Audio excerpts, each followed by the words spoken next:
Hey y'all, Shade Tree Mechanic Benji Man coming at you today with how to check your front disc brakes.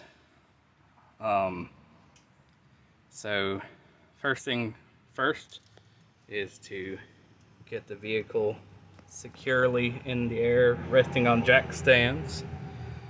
After loosening the lug nuts, and then when it's in the air, totally loosen the lug nuts, take them off, and take the wheel off.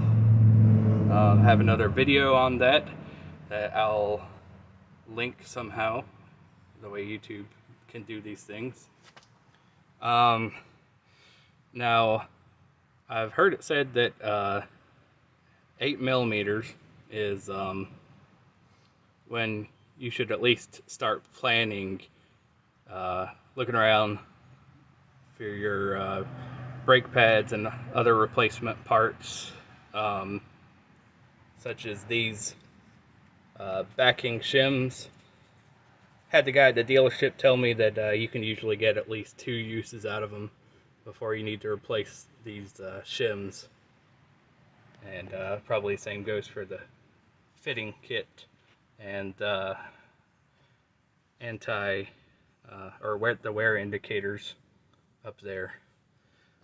But the brand new brake pads I got measured 12 millimeters, and so that 8 millimeter would be about a third worn down, which doesn't seem too bad. But there's a thing, must be material science, that the further down they get, the faster they wear, and so it's an accelerating phenomenon, which is ironic, right, for something supposed to be stopping your car.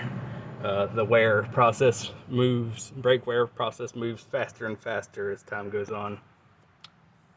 And hard to see. Oh, okay, there's my ruler here is a reflector, that's useful. But the part in between this edge here and the disc, that's the pad material that you'll be measuring. So it's a little hard to access, and obviously this is not a professional tool. This is my childhood ruler, but you can still eyeball it. And when I measure it now,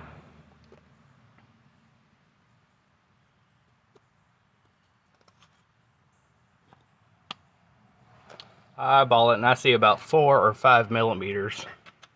And according to the other experts I've been watching on YouTube, thanks Car Care Nut, AMD, 4 to 5 millimeters is the point. No, definitely you need to make your purchase today or tomorrow. And so these are beyond the point of no return. But yeah, that's how you check your disc brake pads. And then you have your rotor. And I just know when your brake pads are worn out, it's usually time to replace the rotor or have a professional resurface them. But you can only do that usually once.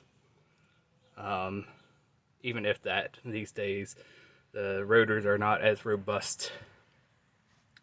But printed on the opposite side, which we won't be able to see, on this side, there's printed a minimum thickness, and that will help you know if you're a more advanced do-it-yourselfer than I, and you want to try your luck at resurfacing.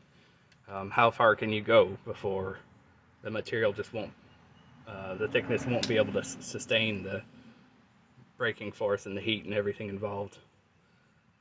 That's about all I can think for this level of a brake check. Thanks, and see you in the next one.